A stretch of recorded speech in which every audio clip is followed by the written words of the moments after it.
नमस्कार दोस्तों, मैं डॉक्टर सुशील दुबे। क्या किया जाए जब हमारे पास कोई इमरजेंसी का केस आ जाए? क्या किया जाए जब हमें तुरंत फैसला लेना पड़े? क्या किया जाए जब आप पेशेंट को एग्जामिन करें और आपको लगे कि पता नहीं ये पेशेंट बचेगा या उसकी जिंदगी कुछ ही देर में खत्म हो जाएगी? क्या किया जाए जब ऐसे हालात हों जहां पर आपको तुरंत झटपट में फैसला लेना हो, वरना इसका इफेक्ट जो है या तो आर हो सकता है या पार हो सकता है। ऐसे में क्या किया जाए? होम्योपैथी के क्लिनिक में ऐसे बहुत कम मौके आते हैं जब आपको बहुत क्विकली किसी रेमेडी पर पहुंचना होता है, बहुत जल्दी किसी एक रेमेडी का सिलेक्शन करना होता है, वरना बहुत देर हो जाएगी। ऐसे केस को ट्रीट करते समय मानो एक रेस सी लगी हुई होती है। रेस होती है पेशेंट की सांसों के बीच और आपके रेमेडी सिलेक्शन के बीच, और जो पहले जीतेगा वही सिकंदर होगा। और हमारे लिए उस रेस को जीतना बेहद जरूरी हो जाता है, क्योंकि यहां एक गलत फैसला उसकी सांसों की रफ्तार को कम कर सकता है।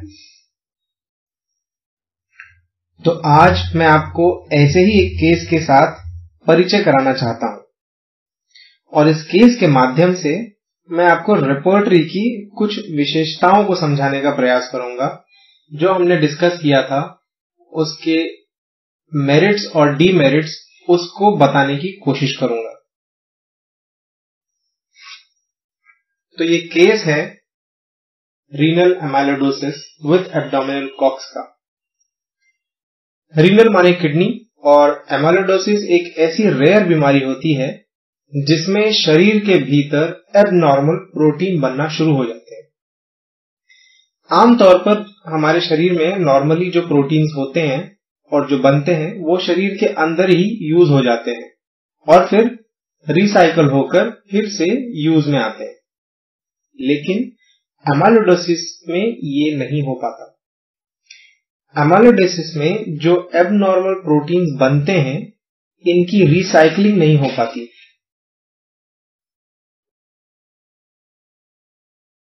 इनका यूज नहीं हो पाता। अब क्योंकि इनका रिसाइकलिंग नहीं हो पाता, इन प्रोटीन्स का इस्तेमाल नहीं हो पाता, परिणाम स्वरूप ये एबनॉर्मल प्रोटीन ऑर्गन्स के अंदर जमा होने लगते हैं और इसी को एमाइलोइडोसिस कहा जाता है। जिस भी ऑर्गन के भीतर जमा होते हैं उस ऑर्गन के नाम के साथ वो एमाइलोइडोसिस जोड़ दिया जाता है। जैसे इस केस में किडनी के अंदर जमा हो रहे थे तो इसे रीनल एमाइलोइडोसिस कहा गया। रीनल एमाइलोइडोसिस के साथ ही इनको एब्डोमिनल कॉक्स यानी पेट में टीबी हो गई थी। तो ये एक मिक्स्ड केस था, एक कॉम्प्लिकेटेड केस था। ये पेशेंट जब आए तो करीब 3 लोग इन्हें सहारा देकर लाए थे। वो अपने दम पर, अपने पैरों पर खड़े होने की ताकत भी नहीं रखते थे। उनमें उतनी भी ताकत नहीं थी कि वो अपने पैरों से चल सके। चेहरा पूरा पफी, एडिमेटस, पूरा सूजा हुआ चेहरा था। हाथ और पैर भी सूजे हुए थे, उनमें स्वेलिंग थी, एडिमा था। पेट को देखते ही समझ में आ जाता था कि इनको एसाइटिस है। एब्डोमेन में भी एसाइटिस साफ दिखाई दे रहा था। इस पेशेंट को एक नजर देखने में ही पता लग रहा था कि ये मामला सरल नहीं है, ये मामला गंभीर है। मैंने उनसे जल्दी जल्दी उनकी कंडीशन के बारे में जानना चाहा। मैंने उनसे पूछा कि थोड़ा मुझे अपनी तकलीफ के बारे में बताइए कि आपको ये तकलीफ क्या हो रहा है और कब से हो रहा है। पेशेंट ने जब बोलना शुरू किया तो समझ में आया कि वो ठीक तरह से बोल भी नहीं पा रहा था, इतना वो कमजोर हो चुका था। पेशेंट ने हांफते हुए धीमे धीमे स्वर में जवाब दिया, धीमी आवाज में जवाब दिया, डॉक्टर साहब मुझे लैट्रिन बहुत हो रही है, एकदम पतला पानी जैसा हो रहा है। मैंने इसी क्वेश्चन को आगे पूछा कि ये कब से शुरू हुआ, कैसे शुरू हुआ? तो उन्होंने कहा कि पिछले साल यानी 2017 की मई महीने में इन्होंने दही खाया था। दही खाने के बाद कहने लगे कि दही खाने के बाद मेरा पेट फूल गया था, एकदम कड़क हो गया था। फिर डॉक्टर को दिखाया था तो उन्होंने दवा दे दिया। मैंने इसका बहुत दवाई कराया पर ठीक नहीं हुआ। दवा इतना ज्यादा खाया कि फिर डॉक्टर बोलने लगे कि दवा खाने की वजह से मेरे लिवर में सूजन आ गई है। मैंने उनसे आगे पूछा कि थोड़ा और बताइए अपने इस तकलीफ के बारे में। तो कहने लगे, डॉक्टर साहब लैट्रिन एकदम लाल रंग का हो रहा है।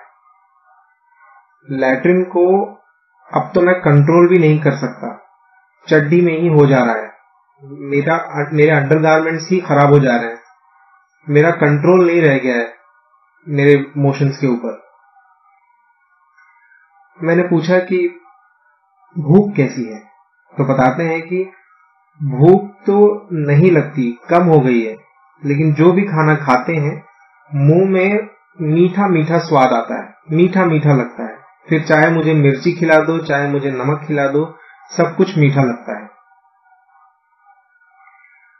मैंने बात आगे बढ़ाई और मैंने पूछा कि आप यूरिन के बारे में थोड़ा जानकारी दीजिए। जब यूरिन के बारे में मैंने जब इंक्वायर किया तो बताते हैं कि यूरिन भी एकदम लाल रंग का होता है। मैंने इसी कड़ी में मैंने एक और सवाल जोड़ा कि आपका पसीना कैसा है, पसीना कैसे आ रहा है? तब उन्होंने बताया कि पिछले 2-4 महीने से पसीना बिल्कुल भी नहीं आ रहा, पसीना तो आ ही नहीं रहा है। पेशेंट ने आगे बताया कि आजकल प्यास भी बहुत लग रही है,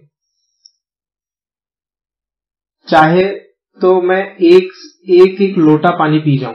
लोटा माने एक बड़ा मेटल का ये होता है, कंटेनर होता है जिसमें लगभग 750 ml तक पानी आ जाता है।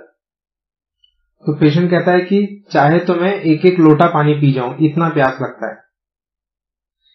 डॉक्टर साहब एक और चीज, पहले मुझे ठंडी नहीं लगती थी लेकिन अब पंखा भी बर्दाश्त नहीं होता, बहुत ज्यादा ठंडी लग रही है और ये पिछले कुछ समय से ही है।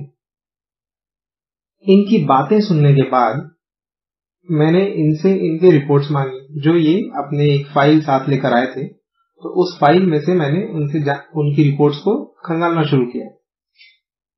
सभी रिपोर्ट्स को देखने के बाद जो बहुत प्रोमिनेंट चीजें थी वो मैं आपको बता रहा हूं। हमको ये पता चला कि इनको यूरिन के रास्ते सीवियर प्रोटीन का लॉस हो रहा है, सीवियर प्रोटीनूरिया हो रहा है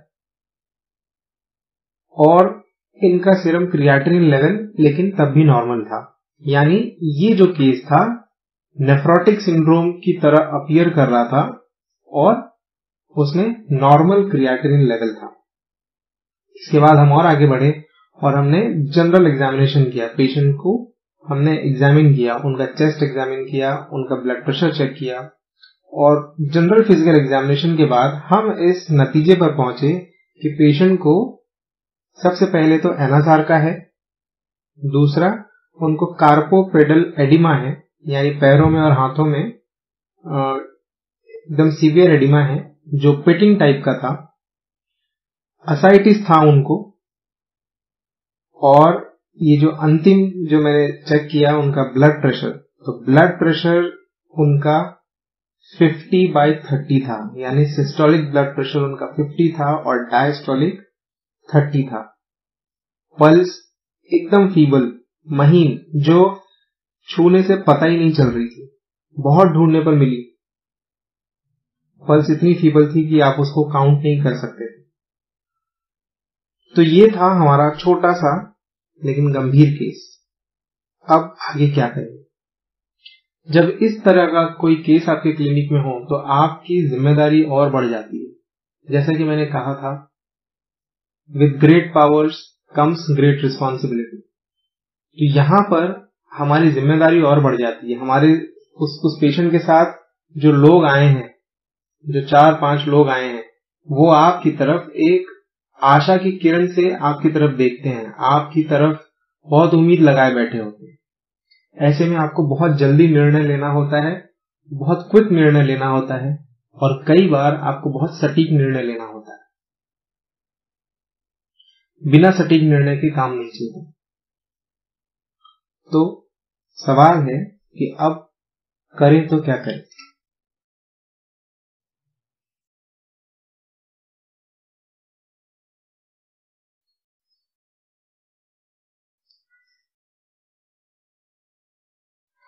तो दोस्तों, इस केस को आपने सुना, इस केस को आपने समझा और इस केस के बारे में जो भी जानकारियां थी वो अब आपके सामने है। इस केस को सुनने के बाद अब चलिए इस केस को सॉल्व करने की कोशिश करते हैं, इस केस के एनालिसिस पार्ट को समझने की कोशिश करते हैं।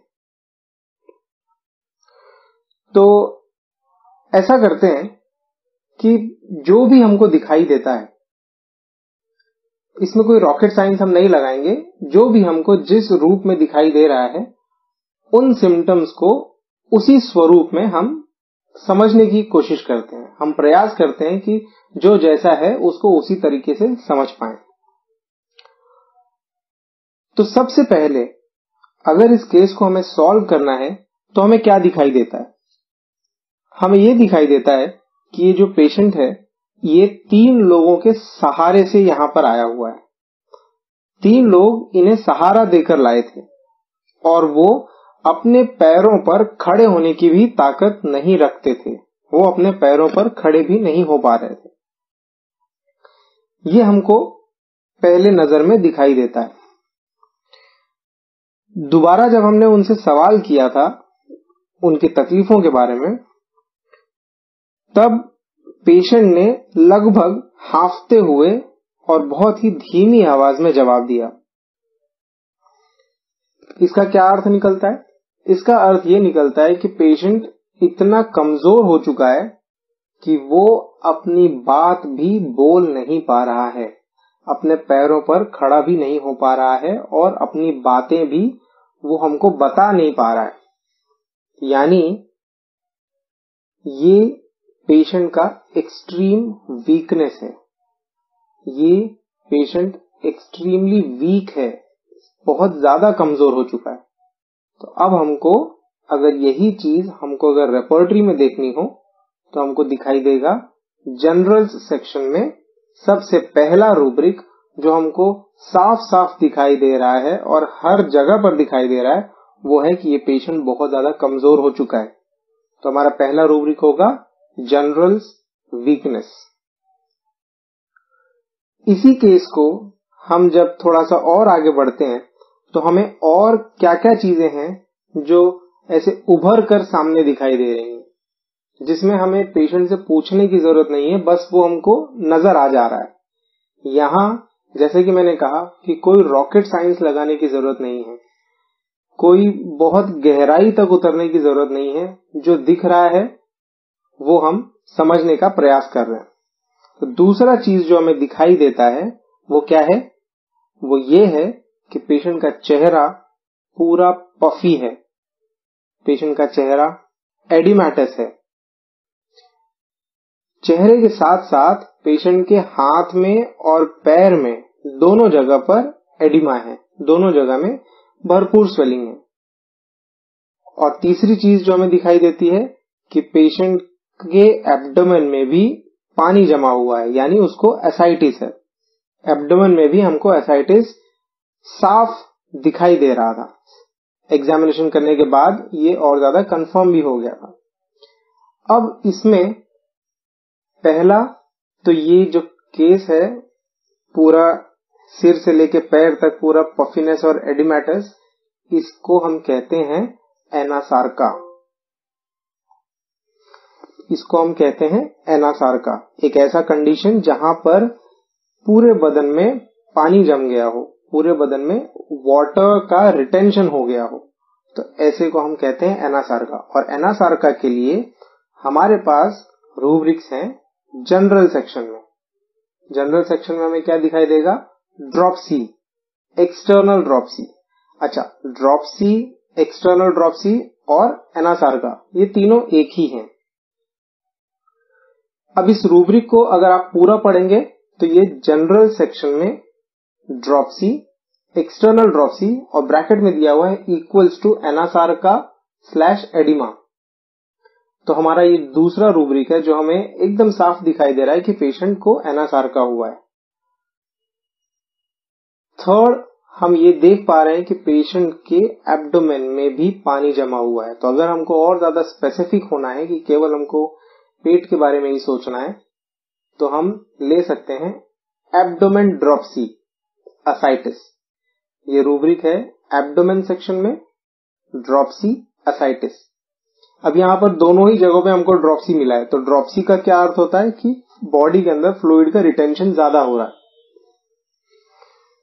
तो हमारे 3 रूब्रिक हमको मिल चुके हैं। हालांकि इसमें बहुत ज्यादा मेडिसिन हैं, लेकिन फॉर अ रेफरेंस पर्पस हम इसको कंसिडर करते हैं।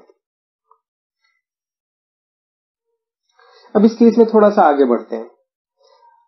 अब इस केस में मैंने पेशेंट से पूछा कि आप मुझे बताइए कि क्या क्या तकलीफें आपको हो रही हैं, क्या आपको परेशानी हो रही है। तो पेशेंट ने, जैसे कि मैंने बताया था कि हांफते हुए, जो उसकी कमजोरी को दर्शा रहा था, हांफते हुए बहुत ही धीमी हल्की आवाज में जवाब दिया कि डॉक्टर साहब मुझे लैट्रिन बहुत हो रही है और एकदम पतला पानी जैसा होता है, एकदम पतला पानी जैसा, यानी वाटर की तरह हो रहा है, स्टूल वाटर की तरह हो रहा है।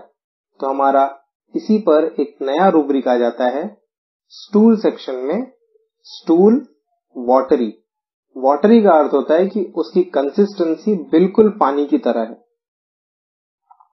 तो ये हमारा चौथा रूब्रिक हो जाता है। इसी केस में मैंने जब उनको आगे पूछा कि क्या आप इसका कारण बता सकते हैं कि ये सब कैसे शुरू हुआ, कैसे इसका ये सब कुछ इसकी शुरुआत हुई इन तकलीफों की, तो उन्होंने जो आंसर दिया था कि पिछले साल मई 2017 में इन्होंने दही खाया था और दही खाने के बाद इनका पेट फूल गया था, एकदम कड़क हो गया था। फिर बाद में इन्होंने डॉक्टर को दिखाया, डॉक्टर ने दवा दी। तो यानी इनके अनुसार दही खाने की वजह से इनको ये सारी तकलीफों की शुरुआत हुई है। लेकिन क्या ये कॉज हमारे लिए इंपॉर्टेंट है?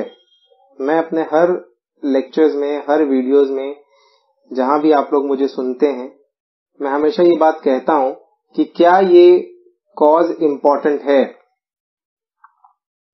तो मैं हर लेक्चर में कहता हूं कि कॉज इंपॉर्टेंट है, लेकिन क्या इस केस में यहां पर ये कॉज इंपॉर्टेंट है? तो यहां पर इस केस में ये दही वाला जो रीजन ये बता रहे हैं, ये सूट नहीं कर रहा है। पहली बात तो ये सूट नहीं कर रहा, और दूसरी बात, अगर इसने इस कंडीशन को एग्रीवेट भी किया था तो वो कॉज 1 साल पुराना था, उसने अपना काम किया और उसने सिर्फ आज इफेक्ट छोड़ा है। वो कॉज अभी रनिंग में नहीं है, अभी इस वक्त वो कॉज ऑपरेट नहीं कर रहा है, केवल उसका इफेक्ट है जो हमको दिखाई दे रहा है। तो यहां पर ये कॉज हमारे लिए जरूरी नहीं है, हमारे लिए कॉज बिल्कुल महत्वपूर्ण नहीं है। कॉज वैसे तो बहुत ऊंचा स्थान रखते हैं किसी भी केस को सॉल्व करने में, लेकिन इस केस में या किसी भी ऐसे क्रॉनिक केस में जहां पर कॉज ने अपना काम किया और फिर कॉज खत्म हो गया, उसने सिर्फ इफेक्ट छोड़ दिया, तो ऐसी स्थिति में कॉज हमें नहीं लेना है। तो यहां पर भी ये जो दही वाला कॉज है, ये इसका जो है पूरी तरीके से ये सटीक नहीं बैठता, तो इसलिए हम इस कॉज को कंसिडर नहीं करेंगे। तो अब इसके बाद हम इस केस में आगे बढ़ते हैं। तो उन्होंने क्या कहा कि मैंने डॉक्टर को दिखाया था, उन्होंने दवा भी दिया, मैंने इसका बहुत दवाई कराया पर ठीक नहीं हुआ। दवा इतना ज्यादा खाया कि उनके लिवर में सूजन आ गई। मैंने जब उनसे आगे पूछा था कि थोड़ा सा और बताइए इस तकलीफ के बारे में, तो कहने लगे कि डॉक्टर साहब लैट्रिन एकदम लाल रंग का हो रहा है। लाल रंग, आप इमेजिन करिए अगर किसी व्यक्ति को लाल रंग की लैट्रिन हो रही है तो इसके क्या मायने हो सकते हैं, क्या इसका अर्थ निकाला जा सकता है।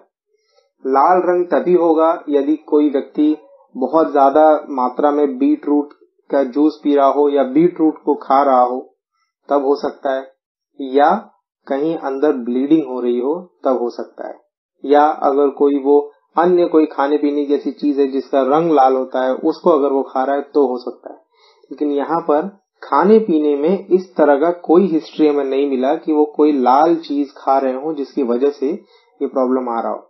यहाँ पर स्टूल जो है उनका वो लाल रंग का हो रहा है, यानी स्टूल के अंदर ब्लड होने की संभावना अत्यधिक है। तो हमारा अगला रूब्रिक होगा स्टूल ब्लडी। इसमें 251 रेमेडीज हैं। तो हम ये रूब्रिक लेंगे स्टूल ब्लडी। आगे जब हमने उनसे पूछा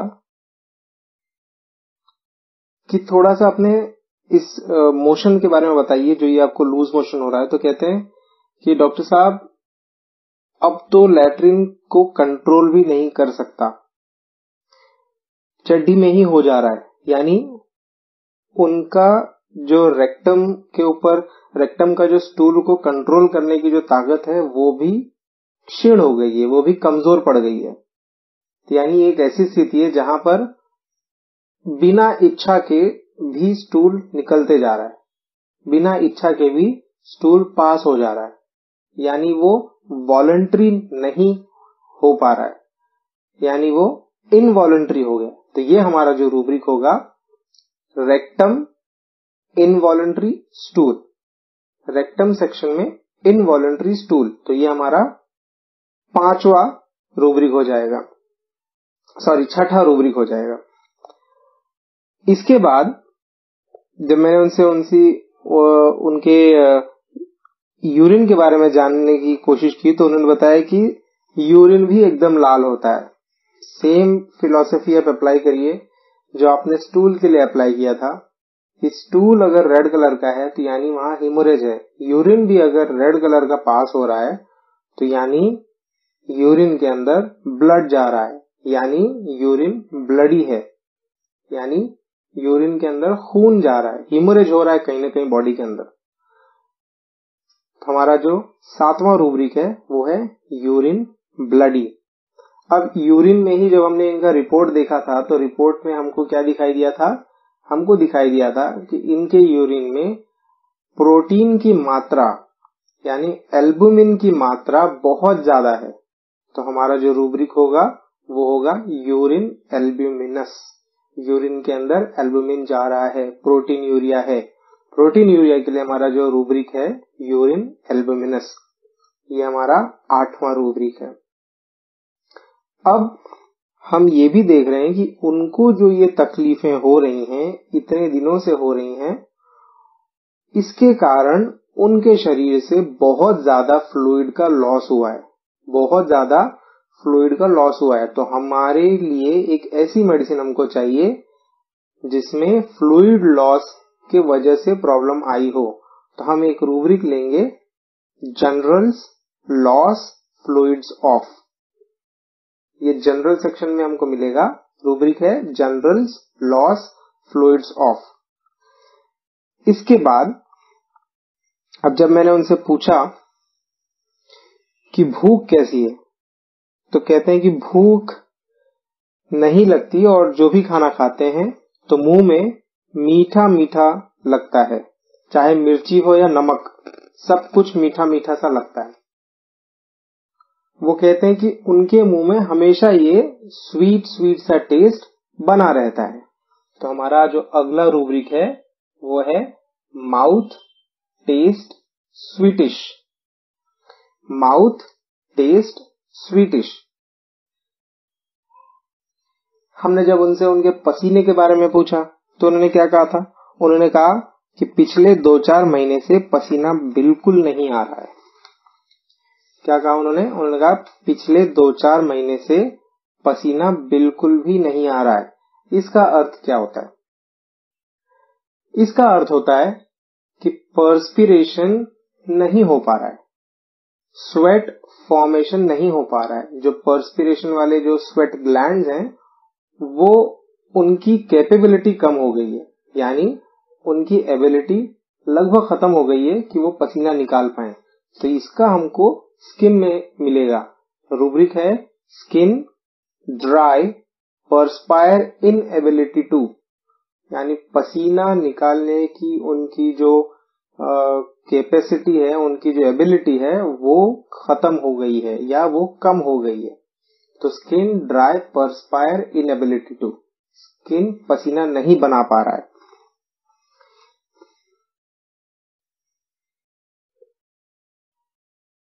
इसी तरीके से जब वो अपने पानी के प्यास के बारे में बताते हैं, जब हमने उनसे पूछा था कि पानी की प्यास कैसी है आपकी, तो क्या कहा उन्होंने कि आजकल प्यास बहुत ज्यादा लग रही है, चाहे तो एक एक लोटा पानी पी जाऊं। एक एक लोटा, यानी लोटा माने एक कंटेनर होता है मेटल का, जिसमें लगभग 750 ml या 1 लीटर तक का पानी आ जाता है। तो इसका मतलब है कि लार्ज क्वांटिटी चाहिए और बार बार चाहिए। तो हमारा जो रूब्रिक होगा वो होगा stomach thirst large quantities for often and, यानी प्यास लग रही है, बार बार लग रही है और एक एक लोटे के लिए लग रही है, यानी लार्ज क्वांटिटी के लिए लग रही है। तो हमारा रूब्रिक होगा stomach thirst large quantities for often and.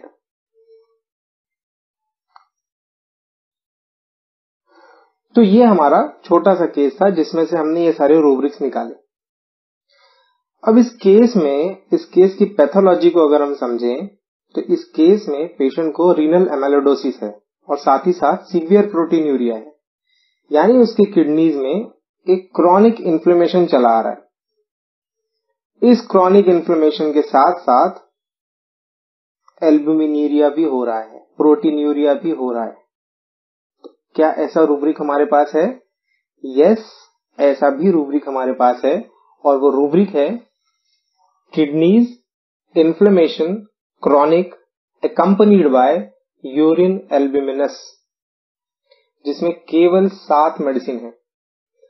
Rubric है kidneys inflammation chronic accompanied by urine albuminous.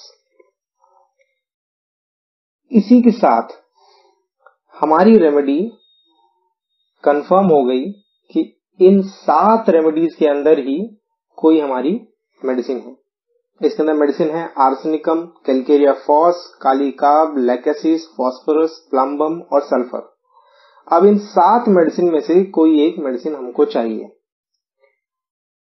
अब अगर हम इस केस को पूरा देखते हैं तो 2 मेडिसिन, अगर इसको हम रेपर्टाइज करते हैं, जो भी रूब्रिक्स हमने लिए, तो दो ऐसे रेमेडीज हैं जो बहुत प्रोमिनेंटली सामने आते हैं, वो है आर्सेनिकम और फॉस्फोरस। तीसरा जो आता है वो आता है सल्फर। अब ये पेशेंट क्या कहता है, अब हमको इन 3 में से कोई एक मेडिसिन देनी है, तो इसको आर्सेनिकम देना है, इसको फॉस्फोरस देना है या इसको सल्फर देना है। अब हम इस केस को थोड़ा सा और देखते हैं कि कुछ एक डिटेल्स जो रह गई उसको हम देखते हैं। पेशेंट ने क्या कहा, पिछले कुछ महीनों से मुझे ठंडी बहुत लग रही है, यानी हमको चिली मेडिसिन चाहिए।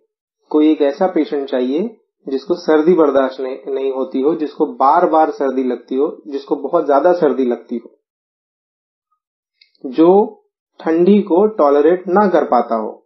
तो अब ऐसे में हमारे पास 2 मेडिसिन आती हैं, एक होता है आर्सेनिकम, एक होता है फॉस्फोरस। दोनों ही चिली हैं, दोनों ही थर्स्टी हैं। अब इन दोनों में से कौन सी? फॉस्फोरस हीमोरेजिक रेमेडी है, यहां पर हीमोरेज भी दिखाई दे रहा है। आर्सेनिकम भी हीमोरेजिक रेमेडी है, वो भी है। तो अब दोनों में से कौन सा देंगे? इसी केस में याद करिए पेशेंट ने क्या कहा था कि जब मेरा पेट फूल गया था तो मैंने डॉक्टर से मेडिसिन ली थी, मेडिसिन काफी समय तक ली थी। बाद में डॉक्टर कहने लगे कि आपने इतना ज्यादा मेडिसिन लिया है, आपने इतनी बार मेडिसिन लिया है, जिसकी वजह से आपके लिवर में सूजन आ गई है। यानी इसने मेडिसिन का एब्यूज किया है, इसने मेडिसिन का एब्यूज किया है और इस एब्यूज की वजह से इनको मेडिसिन का पॉइजनिंग हो गया है। इसके लिए एक रूब्रिक है जो आपको केवल और केवल कंप्लीट रेपर्टरी में मिलती है, generalities abuse of poisoning with medicaments rubric है। अब जैसे ही इस रूब्रिक को हम अपने रेपर्टरी के अंदर इंक्लूड करते हैं, generalities abuse of poisoning with medicaments, phosphorus अपने आप हट जाता है। फास्फोरस इस रूब्रिक को कवर नहीं करता। अब इस केस में केवल और केवल आर्सेनिक एक ऐसी रेमेडी होती है जो सामने सबसे आगे की लाइन में खड़ी है और सभी रूब्रिक्स को कवर कर रही है, सभी सिम्टम्स के साथ मैच कर रही है। पेशेंट का बीपी 50/30 जब हमने रिकॉर्ड किया था उस वक्त, और फिर इसका जो फॉलोअप था, इसके फॉलोअप में हमको इस केस को हमने लिया था 8 जुलाई 2018 को।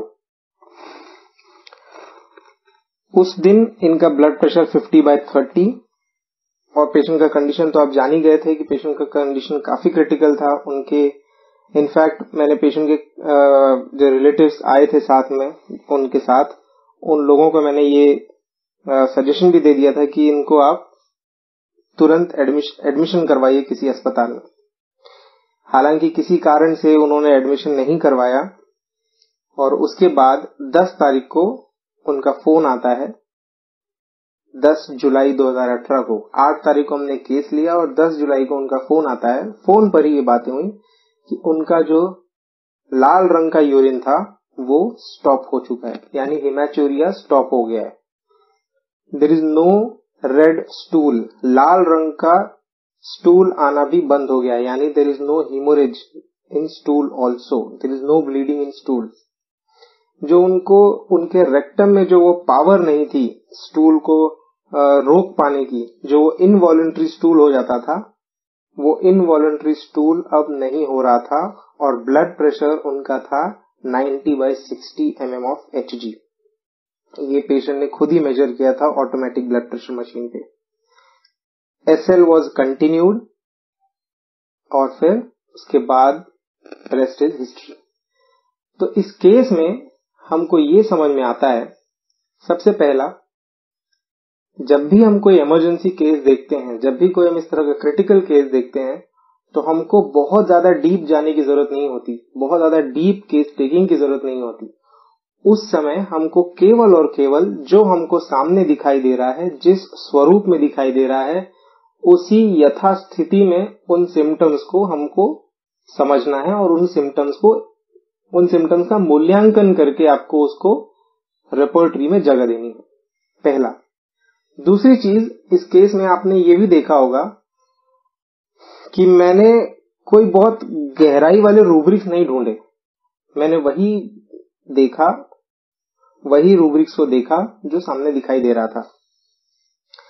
इसमें मैं चाहता तो डायरेक्ट मैं आपको एक रूब्रिक बता देता कि kidneys inflammation chronic accompanied by urine albuminous, ये रूब्रिक देखिए, और इसके साथ मैं thirst large quantities for and often वो वाला बता देता, और एक अब्यूज ऑफ पॉइजनिंग बता देता।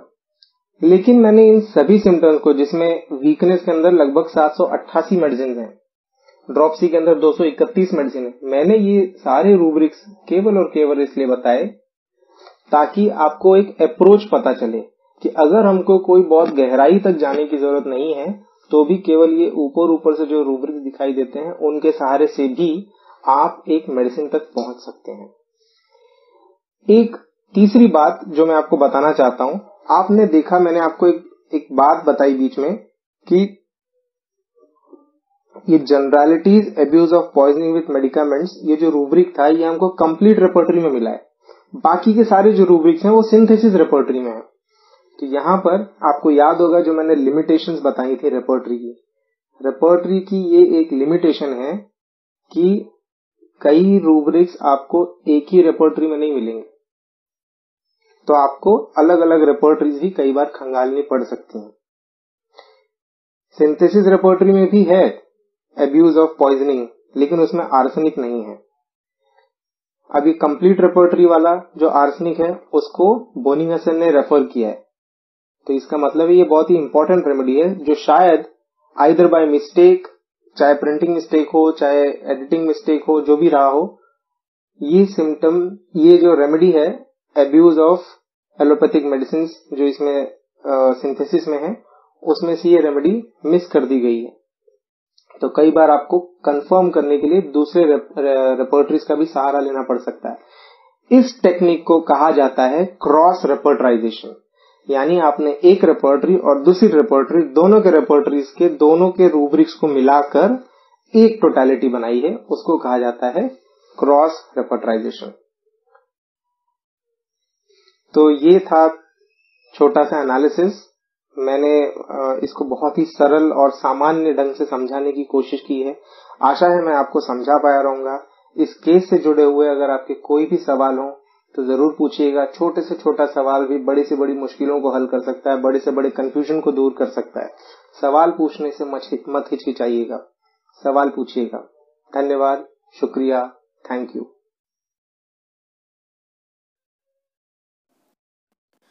अगर आप इस चैनल पर नए हैं तो मेरे चैनल को सब्सक्राइब करना ना भूलें और बगल में लगी हुई घंटी को ज़रूर दबाएं।